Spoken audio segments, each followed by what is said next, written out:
शिवसेनेचे सामाजिक न्याय मंत्री संजय शिरसाट आपल्यासोबत आपण त्याची थेट बातचीत करणार आहोत।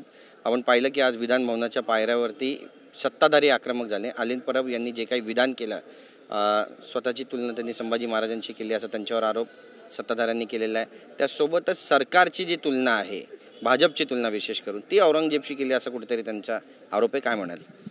सरकारची तुलना औरंगजेबाबरोबर करणं हे स्वतःला संभाजी महाराज समजायला लागलेत ना। अहो, सरकार हे जनतेचं आहे, जनतेसाठी काम करतंय आणि अख्खे महाराष्ट्र जाणतो की आम्ही जे काय काम करतोय ते प्रामाणिकतेने करतोय। घरात बसून सरकार चालवत नाही, आम्ही रस्त्यावर उतरून सरकार चालवतोय। आणि तुम्ही तुमच्यावर दबाव टाकलाय, तुम्हाला यायला प्रोत्साहित केलं, कोणी सांगितलं तुम्हाला? हे फक्त आपली उद्धव ठाकरे साहेबांकडं की बघा मला त्रास होतोय पण मी तुमच्याबरोबर असं दाखवण्याचा प्रयत्न आहे। हे स्वतःला संभाजी महाराज समजायला लागले। मग उद्धव ठाकरे साहेब काय शिवाजी महाराज झाले? कुणाशी त्याला तुलना करतात? हे असे मूर्खपणाचे स्टेटमेंट करून स्वतःचा TRP वाढवणंच हेच फक्त यांचा आता उद्देश राहिलेला आहे। त्यांनी असं पण म्हटलंय की संजय राऊत होते ते गेले पण मी गेलो नाही, मी टिकून राहिलो त्या ठिकाणी। संजय राऊत कमजोर होते असं त्यांचा म्हणायचा अर्थ आहे। मग कमजोर असेल तर तुम्ही त्यांचं आम्हाला काय सांगता? आणि संजय राऊतने जे केलंय त्याची जे काय आता इन्क्वायरी सुरूच आहेत, आणखी कुठं संपलेले नाहीत। भविष्यामध्ये तो काटा कुणाकडे जाईल हे आता काळ तुम्हाला दाखवेल। सूचक वक्तव्य म्हणा तुमचं आहे? निश्चित सूचक वक्तव्य अनेक झालेले आहेत ना। पत्राचाळा असेल, खिचडी घोटाळा असेल, डेड बॉडीवरचं कफनचा घोटाळा असेल, या सर्व निघणाऱ्या आणि सर्वात महत्त्वाचं त्या ठिकाणी बिल्डरांनी केलेले घोटाळे जे आहेत, ज्याचा कॅगनी रिपोर्ट दिलेला आहे की तिथे घोटाळे झालेत, तर त्याच्यानुसार जे साखळी तयार होईल ना, त्या साखळींना त्याच्यामधले असलेल्या कडींना हे अटक ही होणारच आहे।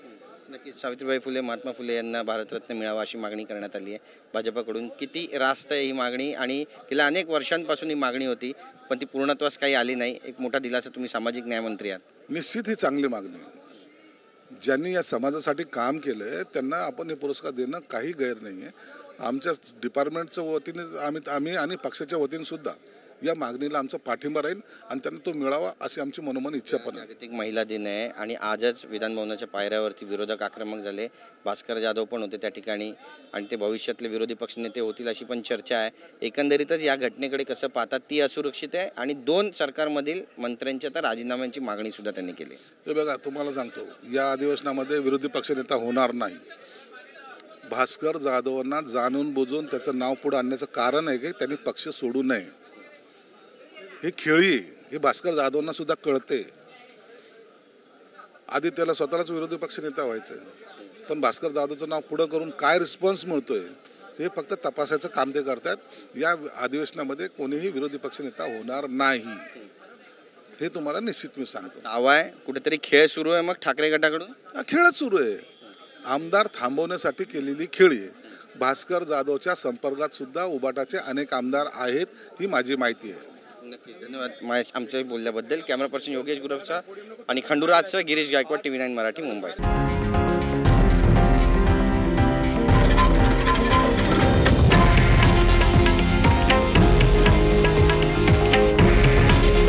हे आहे देशातील नंबर 1 न्यूज नेटवर्क आणि आपण पाहत आहात TV9 मराठी।